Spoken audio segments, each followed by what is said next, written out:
Some boos at the end, Brendan. You'll have heard those. 4 defeats in a row.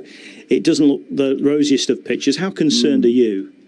Well, it's disappointing, of course. It's not the start we want. It's a poor start. That's the reality for us. I think we've got circumstances that certainly hasn't helped us, that's for sure. But like I say, we won't hide, and certainly I won't, because it's my responsibility. And we know we have to pick up on our results. So we're hoping now, window closing this evening, brings that sort of mentality and focus back in as one. And like I say, we'll keep fighting.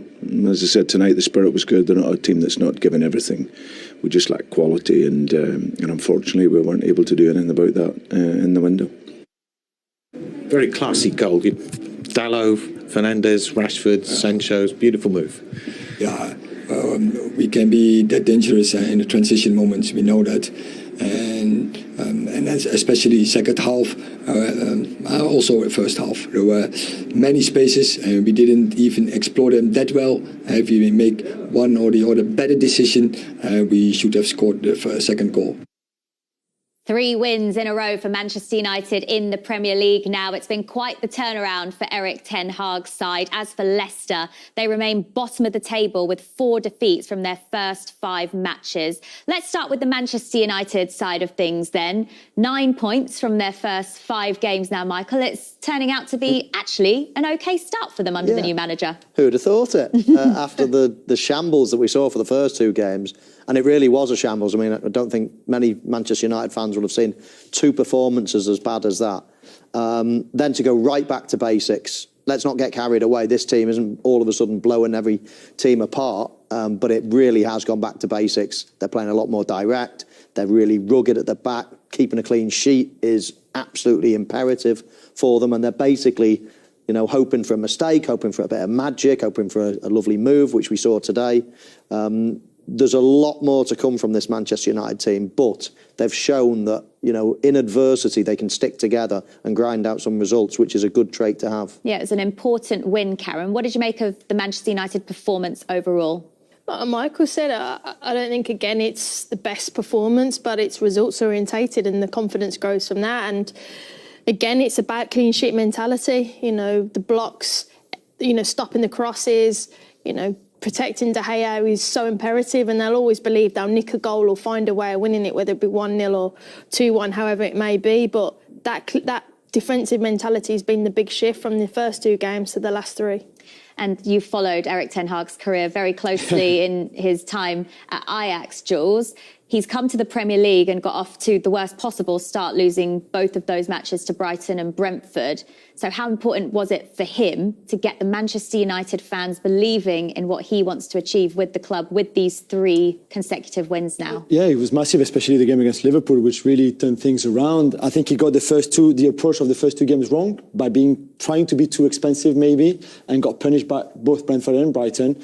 So like the guy said, you go back to basic again. Maybe you should have started like that and then see later with enough points on the board to try to make them play a bit better. Now they face Arsenal on Sunday. It's another big game. Maybe it's the toughest game that they've had so far, really, on paper. OK, well, let's take a look at the goal again from Jadon Sancho. He's scoring his 2nd goal of the season and looks like he started this season with a lot of confidence, Karen. How did Manchester United manage to create the opportunity for this goal? I think Leicester were caught expansive from the long kick from the goalkeeper, and Bruno Fernandes was really, really key in it, and the rest of it was about timing, quality of pass, and, you know, the final touch there from Sancho. But this is where it was open and expansive. The gaps are really big. You see Bruno Fernandes now read that it's going to come down the line to him, and then quickly Rashford, Sancho, good timing to stay on side, good way to pass in forward in front of him, and then the composure then to take it around the keeper.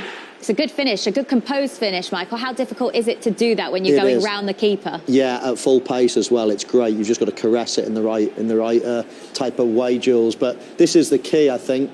Bruno Fernandes just slipping his man, just drifting into that situation. And then Sancho, you see, he's offside to start with, but he gets back onside. He then makes a flat run across the back 4 to build up his revs. And then as soon as Rashford turns, he's ready to pass it. That's when he darts in, stays onside, and then he's got the composure to finish as well. So it was a nicely worked goal. I struggle to blame Leicester too much for the goal, actually. I mean, they didn't make too many mistakes, but Manchester United just upped a gear.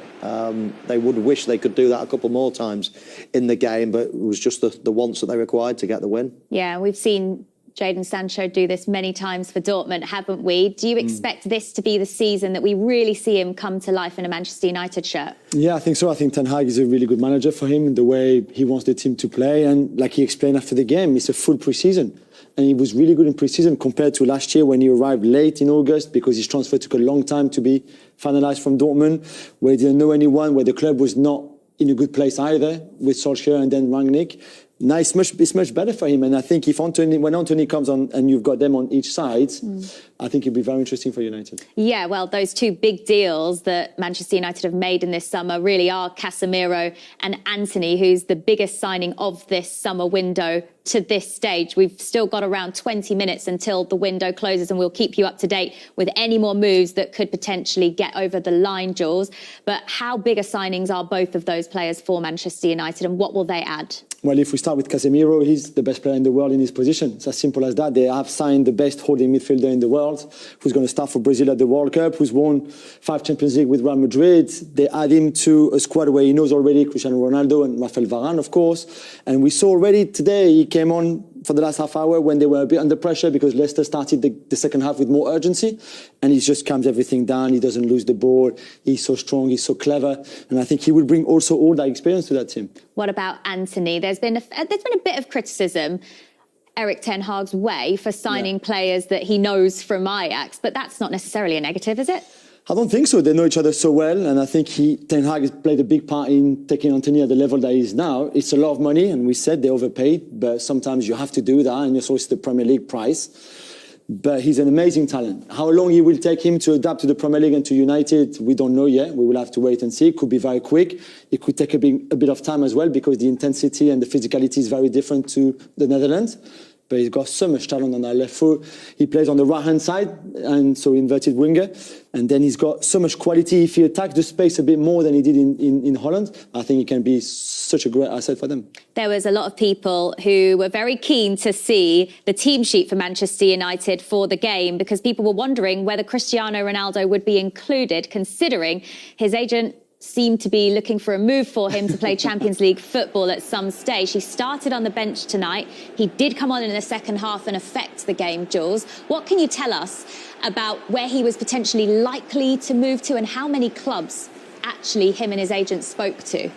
Loads of them. They clearly went into the Champions League draw and then drew a list. Okay, let's go to Napoli, let's go to Chelsea, let's go to Bayern, let's go to PSG, let's go to Dortmund, let's go to Marseille, let's go to Sporting. Who was he closest to? No one really, because I think the answer was very often the same. Yes, he's one of the greatest, but he's 37. He will be 38 in February. He might disrupt my team more than actually bring something to it. That's the problem. That was the problem at Napoli. He earns a lot of money as well. And dealing with Jorge Mendes is not always easy. And on the other side, United didn't really want to let him go for whatever reason. So I think it was always going to be a very difficult move to make and to make happen. And in the end, there's still Turkey. So I don't know if he wants to go maybe to one of the Turkish clubs in the Champions League. I doubt it. But they're the only market now left still open for him to go to. So I think he's going to stay. Michael, how do you take that when you hear that he's maybe being spoken of as someone that could potentially disrupt a team by joining them when we're talking about Cristiano Ronaldo, who's one of the greatest of all time? Well, I don't disagree with it. I think when you're such a big player and you go into any dressing room, it's going to cause ripples when you go in there. I find it not very hard to take when someone's so great as being hawked around different clubs. That makes me sad in a way because he is still got the ability to, he must be sat there on that bench looking at the quad. Listen, Man United won 1-0 today, but he must be looking at some of those players, Elanga, Rashford, thinking, they're playing ahead of me. I mean, if he goes and plays in every game for Manchester United this season in the league, he still scores 30 goals. I mean, he's still that good. So it must be galling for him to watch what's going on ahead of him, to think, where's my career going? Have I got to play in anything other than the Champions League this year? And the answer is going to be yes now.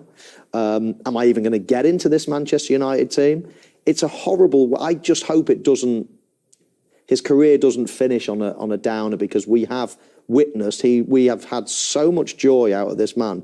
He has been just incredible, one of the greats of all time.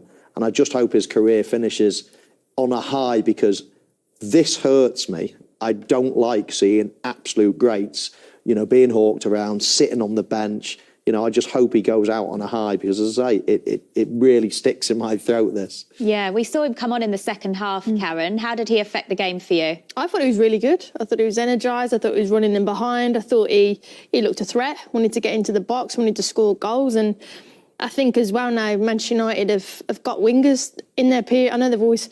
Historically, Man United have always had wingers, and I think with him getting crosses into the boxes, him being in that box, I think he'll have joy, but he'll be an impact player. Just for Michael, let's hope he does do that. I don't want you feeling sick every time you come into this studio, Michael. Jules, just a quick word on Leicester's only outfield signing of the summer, Wout Faes, who's signed from Reims. He's a defender. What can you tell us about him as a player, and what will he bring to the Leicester side, who have now lost Wesley Fofana to Chelsea? Yeah, I mean, I start with the negative. He's not as good as Fofana. I'm sorry, Leicester fans, but he's an international player, plays for Belgium, will go to the World Cup. He's aggressive, he's strong, he's good on the ball as well. And to be fair, he had some good season at Reims, where they play in a very defensive way. He's not the saviour, and they needed more than him just to make this season better. But at least he will bring a bit of solidity at the back.